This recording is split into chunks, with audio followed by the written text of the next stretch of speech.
Guys, welcome to another episode of my CD collection. Yeah, it's been I think it's been like about almost I think a month and a couple weeks since I did one, and I got some. The first three are like albums I've had for like years now. The last three are albums I recently got like I recently got like about 2-3 weeks ago. And the last two, last two gonna be a surprise though, so I'm gonna let you guys figure out which last two. If you guys been following me on Facebook, or if you know me personally, it shouldn't be a surprise to you, but here it is. Put some music on. This is Weldon Irvin's Morning Sunrise I'm playing right now. On my Jay-Z head, you know about this song.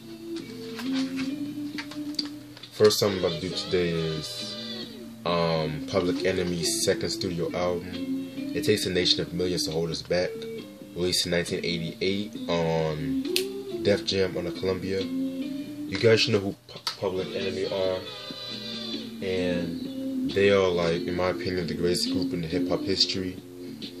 Yeah, Chuck D, one of the most influential MCs, Flavor Flav. You guys should know about Flavor Flav, you know. They dropped their first album, Yo Bum Rush the Show, in 1987. And that was actually a very good album, though. But, you know, they were still trying to find, like, their sound, in my opinion. And so, this next year, they came out with this record right here. And the rest is hip-hop history, you know. Singles I was known for are Rebel Without a Pause, Bring the Noise, Don't Believe the Hype, Night of the Living Bassheads, which is probably one of my favorite songs by the whole group, and I love the video for that song. You know, yeah, I think MC Lyte was in the video. It told like a really good ass story. You know, very dope video, by the way. And Black Steel in the Hour of Chaos, which is probably my favorite song by them. This album, in my opinion, gave birth to conscious hip hop. Like, this album and Boogie Down Productions by Any Means Necessary, it really gave birth to that conscious hip-hop, though, you know. And they were touching a lot of topics with this, like drug abuse, racial profiling, and things like that. So, very dope album. It's a hip-hop classic. Everybody should own it. Yeah, they definitely found their style with this album. If you guys don't believe me, you know, check out. If you guys don't believe this album's like, listen to this album, yo. Just listen to this album. Very, very, very good ass album. They actually re-released this album, I think this year on vinyl and CD. You know, that Respect the Classic, they re-released. They re-released a lot of good ass albums though. So I think like when they re-released it, they actually have like a DVD. It comes like 2 CDs and a DVD. I think it does, yeah. So yeah. So be on the lookout for that. Public Enemy, It Takes a Nation of Millions to Hold Us Back, 1988. Then we have the next album, Fear for Black Planet, released in 1990. On Def Jam, of course. Yeah, a lot of stuff was happening around this time, you know. First and foremost, you know, Professor Griff, he was like DJ. He actually got into like heat because he made some comments about Jews. And you know, it got out of hand, and the group was like, they were getting like criticized a lot by a lot of people calling them racist. Like a lot of religious groups were like attacking them and stuff like that. So yeah, and like I believe this album was supposed to be released in 1989 because like majority of these songs were like released. I mean, the whole album was recorded in 1989, but with all the controversy, they had to push it back. You know, singles I was known for are "Fight the Power," which everybody knows that song. That's like one of the most iconic hip-hop songs ever. I still, damn it, what's wrong with this shit? I still have the Do the Right Thing scene in my mind where Rosie Perez is dancing the ass off every time, like in the beginning of Do the Right Thing. You know, if you guys haven't seen Do the Right Thing, that's a classic movie. Definitely doing a review on that movie, so be on the lookout. Welcome to the Terror Dome, another classic song. 911 is a joke. Brothers gotta work it out. I can't do nothing for your man. A lot of people have said this is the best album. To me, it's kind of debatable which albums are my favorite, because it's either this album, Fear of Black Planet, or Apocalypse 91, The Enemy Strikes Black, which is an album I need to get in my collection. Like, by the way, these are like the only two Public Enemy albums I have in my collection, and I see all the albums in stores and shit like that. A lot of the albums in stores, and so I can get them anytime though. It's just that I was like searching for more deeper albums and shit. So, by the way, dope ass title. By the way, Fear for Black Planet. You know, I think like a lot of rappers today are kind of like influenced by this. You know, like I see like Kendrick Lamar. You know, To Pimp a Butterfly. I see J. Cole. You know, shit like that. I think a lot of rappers are really getting influenced by the whole conscious hip hop of like the early 90s though. I'm seeing like a lot of that today. So anyway, Public Enemy, Fear for Black Planet, 1990, Must Cop. They actually also re-released this album too. Then we got my dude Redman with Muddy Waters, 1996, on Def Jam. This album is motherfucking classic shit. Every time I think of like late 90s hip hop, you know, mid to late 90s hip hop, as I should say, before the whole bad boy craze, this is the album I really think about. You know, one, look at that album cover. Like only Redman would think of some shit like that. Singles I was known for is like It's Like That, Big Brother, featuring K Solo. I believe that was actually his first appearance. His first appearance he did after he was released from prison, I believe so. Whatever Man, feature Eric Sermon, and Pick It Up. Yeah, this is a dope ass album. But my favorite song that I really wish was a single, Creepin', track number 14, Creepin'. If you hear that song with that boom, boom, boom, that beat, his wordplay to my no good niggas and my no good bitches. Sorry if I have to leave you. Like, oh my, when I first heard that shit, blew my mind though. It really blew my mind. I'm surprised that was not a single though. But hey, what else? And like this whole album has some of Redman's best skits, period. Like the Chicken Head Convention, the Stick Up, you know, classic shit right here. You can play this whole album, you won't skip a track. In my opinion, his first 3 albums were his best albums. What the Album, There's a Dark Side, and Muddy Waters, with a big emphasis on What the Album. There's a Dark Side and Muddy Waters though. Dr. Name 2000, that was okay. The production was a little bit the production kind of threw me off a little bit, because it was kind of like more on that commercial side though. What else? The Blackout album he did with Method Man. That album is good. I love that album. I talked about that album, but it's kinda, if I really listened to some of the songs, it was kinda a little bit, but it's still a dope album, and a lot of people do call it a classic album. And I'm not dissing anybody that calls the album a classic. But then when he dropped Malpractice, after 2001, like his whole hip hop, you know, his album wise, like Red Gun Wild, Malpractice, Reggie, those albums were not good. And he's really working on the Muddy Waters too, which he says he's taking his time with it, and like I really hope that he really brings it back to like 1996, 1997 with that joint though. But you know, a lot of rappers, when they drop sequel albums, it always ends. Sometimes it ends up going bad. Like Capone Noriega's The War Report 2, Sadat X's Wild Cowboys 2. But at other times it does go good. Like Raekwon's Only Built for My Cuban Links 2. I actually did like that sequel album. What else?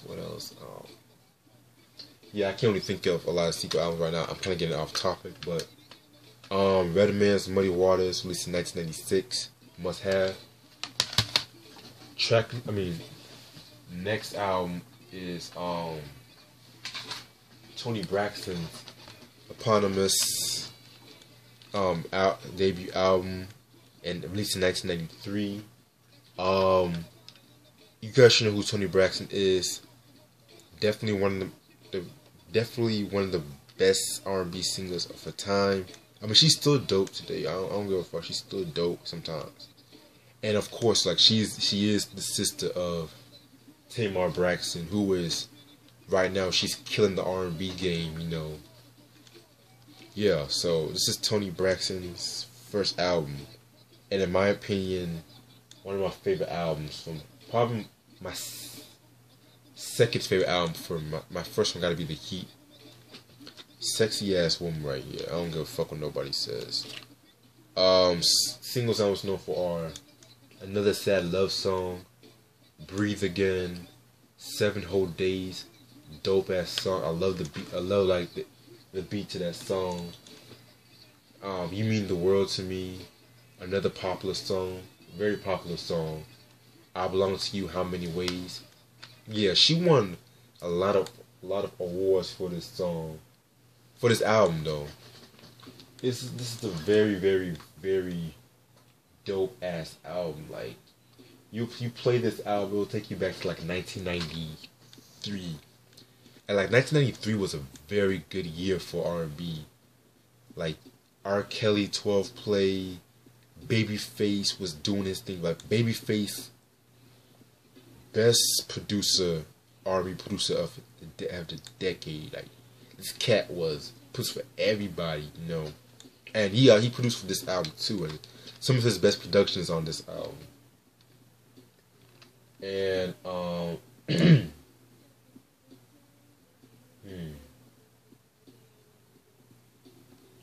excuse me, I was watching something on TV. What else? 1993. You know, Mary J. Blige dropped that What's the 411 remix. What else? Aaliyah's about to come out in 1994, you know. Yeah, this is a very, very, very good ass album. It's a classic album by many people. I'm gonna definitely do a review on this. I actually got this from a thrift store, you know. Toni Braxton's self-titled debut album, must cop. And the final 2 albums, you know, these are albums I've been looking for years now. And you're gonna be surprised, very surprised with these albums. Showbiz and AG's Goodfellas, 1995. This is actually the second studio album. This was released on Payday on the FFRR on the Polygram. Showbiz and AG, they're a duo. They're part of the DITC crew, which is a famous crew, which is home to like Diamond D, Fat Joe, Big L, OC, all those cats, you know. They dropped their first album, Runaway Slave, released in 1992. Well, actually, I believe they actually had an EP in 1991. I forgot the name of that EP though, but yeah, I forgot the name of it. But in 1992, they dropped Runaway Slave, which was a lot of people say it's a classic album, and excuse me, and I have to agree with that statement though. The album is very, very dope.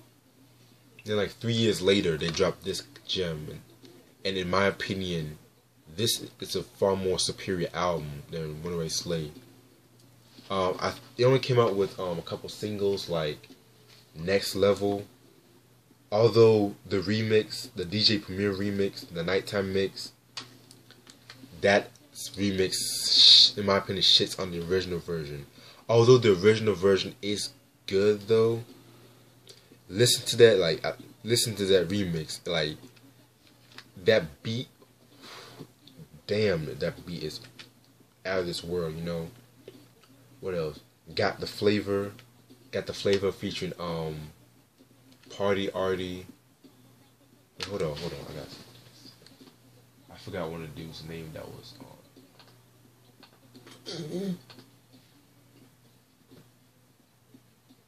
Even like a minute.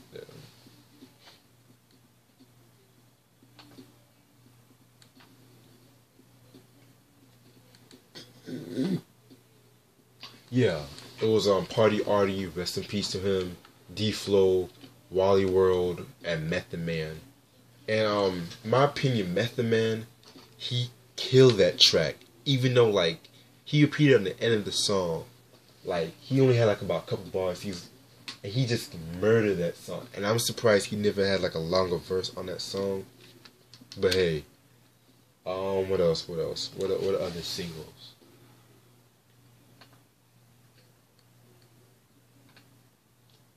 And you know now, yeah, this is the very grimy ass album, like one of the darkest albums in hip hop history. You know, like this is the type of album you listen to, and you listen to only at nighttime. You know, when you.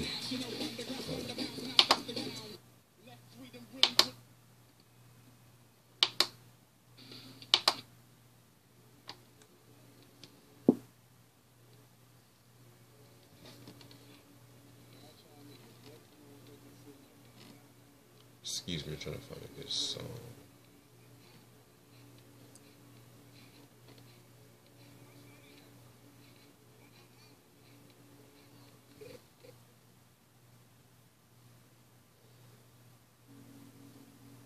Not that.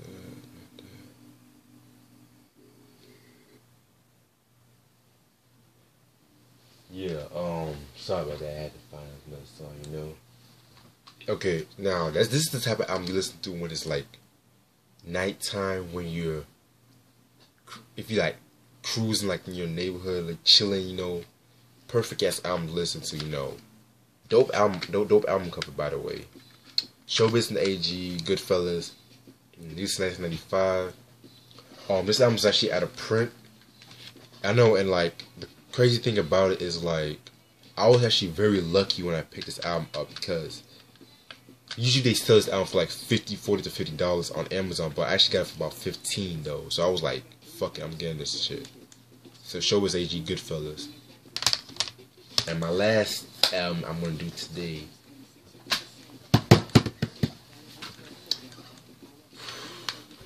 Rick James, Garden of Love.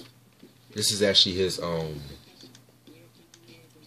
fourth studio album, released in 1980 on Gordy under Motown. Wow, I can't believe I actually got this album too.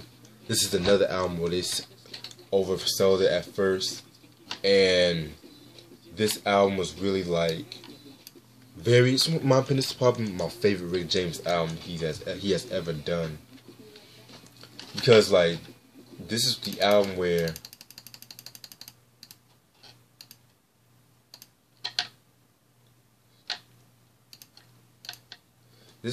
he kind of like focused more on the ballads with this album. Although the singles like Big Time and Merry Go Round are funk singles, the album kind of like has more like a ballads kind of thing, you know. And a lot of fans did not like when this album first came out. It actually got a lot of critics kind of like, what is this? Like, this is not the Rick James like we all know. But at the same time though, a lot of diehard Rick James fans actually love this album these days. And this is a very, very good ass album. In my opinion, I kind of feel like he kind of made a lot of these songs to Tina Marie though. A lot of people have that feeling though, cause you know, of course, everybody knows they were an item back in that time. So a lot of times, you know, when every time, you know, a lot of times, a lot of famous R&B singers around that time would dedicate certain albums to their lover or something like that. Perfect example, Marvin Gaye's "I Want You" album, and I already did a review on that, so check it out. Other than that, this is a dope album. This is actually the 2010 remastered version, so yeah, very good album. I'm definitely doing a review on all these albums, so stay tuned. Rick James, Garden of Love, released in 1980.